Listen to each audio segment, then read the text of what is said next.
So the basic idea here, of course, is that the agenda for the Democratic Party is totally at odds with what most Americans are thinking about, right? You got Senator Alex Padilla saying free college tuition for illegal immigrants. Meanwhile, the Department of Homeland Security, this is an amazing story. They say that they are now set to discipline multiple horseback Border Patrol agents involved in the infamous non-whipping incident of Haitian migrants at the U.S.-Mexico border back in September. You remember this controversy? It was a fake controversy. There was a photographer. He took a picture of a Border Patrol agent who was holding the reins of his horse and was holding them to the side of the horse to direct the horse. And they lied. They said that he was trying to whip the migrants from Haiti. And there was a full investigation. It turns out none of that happened. They're going to punish the Border Patrol agents anyway. That's what they're doing.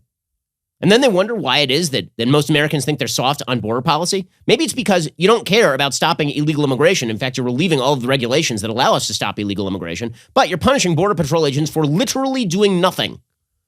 According to Fox News, a federal source said an announcement on the matter is expected within the coming days. The source said DHS will be putting forth proposals to discipline the agents who will have a chance to respond to the charges. The charges are administrative violations. They don't amount to criminal conduct, of which the agents were previously cleared. So they can't actually explain what these people did wrong, but they're going to punish them anyway because, it would be a bad headline to admit that they were wrong. Meanwhile, remember, the Democrats are trying to misdirect from all of their bad policy by talking about things like gun control. The person who led the way on all of this, of course, is Beto O'Rourke, right? Beto, who has switched his position several times on gun control. He went from, I'm not here, dude, brah, to take your AR-15 to, yeah, damn it, I'm going to take your AR-15 to, I'm not going to take your AR-15. I'm running for governor of Texas. You're going to, yeah, I want to take it, and I'm going to come in your house and take it. Like, he just keeps going back and forth. It's amazing to watch. Well, it turns out that him running on gun control in Texas was a very stupid idea. According to the latest polls, he is down by 20 points to Greg Abbott. By the way, the Democrats are still talking about him running for president again, this guy. He lost to Ted Cruz. He's about to get his ass kicked by Greg Abbott. He had the entire national media descending on Uvalde, Texas, and then he was grandstanding by going to an actual event with parents to take the microphone. And he's still losing by 20 points. A survey conducted by Blueprint Polling released Monday shows Abbott with a 19-point advantage over his Democratic rival among likely voters. The survey asked in the race for governor, the two candidates are Abbott and O'Rourke. If the election were held today, which candidate would you support? 48.5% said Abbott, 7% said they were leaning toward voting for the governor. Only 32.9% said they would definitely vote for O'Rourke. Another 4.3% said they are leaning toward voting for the Democrat. 7% said they are unsure. So, yeah, it turns out that you attempting to ban guns in the state of Texas is not going to go particularly well. And as we mentioned earlier, we have now the second largest majority Hispanic district in America going for a Republican. All of this bodes very ill for the Democrats. And here's the problem. This means that they are wed to what they've got.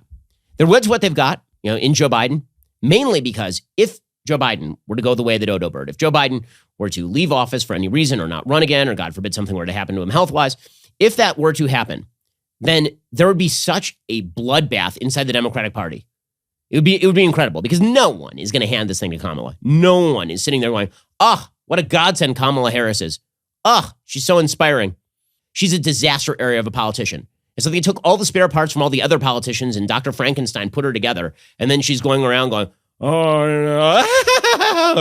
and then, she's amazing. She's a black woman. So, clearly she's incredible at this. No one in the Democratic Party is going to concede the nomination to her, including particularly Bernie Sanders. There's been a lot of talk about Bernie running again. Well, Bernie came out yesterday and he said that if Joe Biden runs again, he is not going to run himself, which means Joe Biden has to run again, right? Democrats don't have a choice. Manu Raju of NBC News, he said, just asked Senator Bernie Sanders if he would challenge President Joe Biden in a 2024 primary and would back him if he runs. I think it's a little too early. I think Biden will probably run again. And if he runs again, I will support him, he told me. If he runs again, I'll support him. So that is the guarantee they have to have Biden run. They have no choice because otherwise you have Kamala Harris versus Bernie. Bernie's going to take 30% of the Democratic primary base. You're going to get the same thing that you had in 2020, only a lot bloodier because no one likes Kamala Harris. And if you think Pete Buttigieg is staying out of that race, you're crazy. You're just going to get a repeat of 2020 with a bad economy and with a bunch of bad radical policy.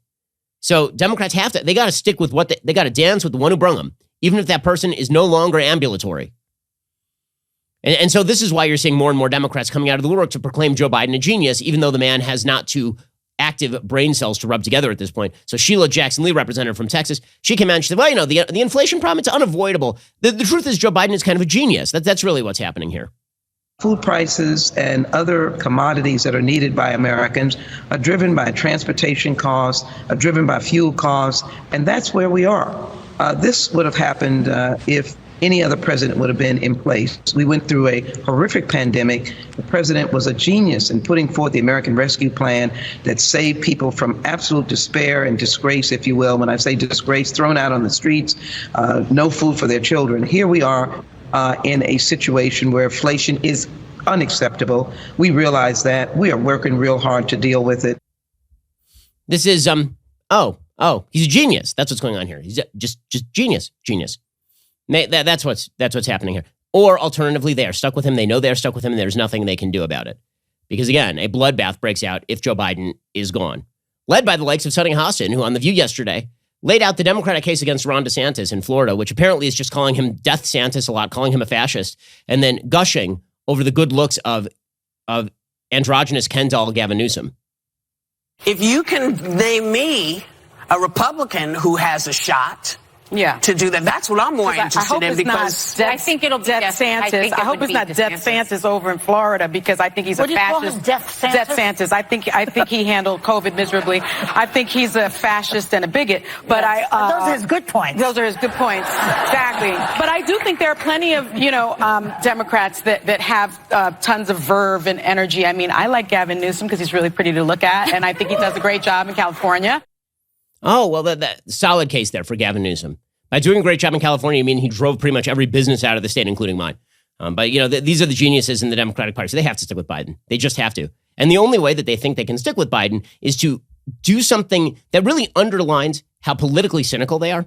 So Democrats keep suggesting over and over that the great danger to the Republic is the quote-unquote ultra MAGA Republican. That's Joe Biden's line. Ultra super duper pooper scooper MAGA. And the Republic is going to die because of these terrible people.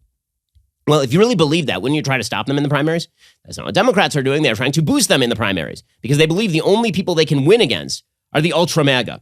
So according to Axios.com, Democratic groups are buying ads touting some of the most extreme pro-Trump candidates in Republican primaries around the country, meddling in GOP contests to set up more favorable matchups in November. According to Axios, the risky gambit assumes general election voters will reject candidates who embrace conspiracy theories or lies about the 2020 election, but it could dramatically backfire by vaulting fringe Republicans into national office. Ahead of last week's primaries, the Nancy Pelosi-affiliated House Majority PAC funded a 30-second TV ad promoting self-declared Trump conservative Chris Mathis against moderate Republican Representative David Valadao in California's 22nd district.